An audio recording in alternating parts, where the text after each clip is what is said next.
आप हमारे दिल में रहते हैं, तभी तो हम आपकी इतनी पहचान रखते हैं।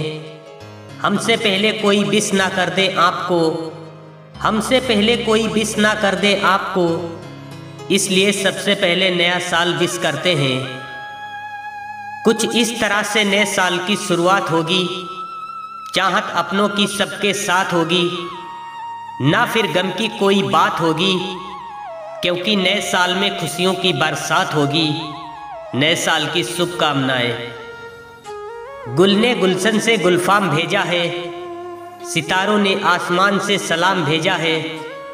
मुबारक हो तुम्हें नया साल, हमने एडवांस में ये पैगाम भेजा है।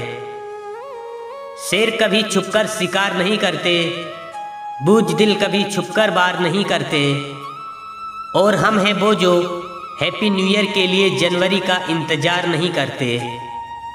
इस रिश्ते को यूं ही बनाए रखना, दिल में यादों के चिराग जलाए रखना। बहुत प्यारा सफर रहा इस साल का, बस ऐसे ही साथ आगे भी बनाए रखना। नव वर्ष की हार्दिक शुभकामनाएं।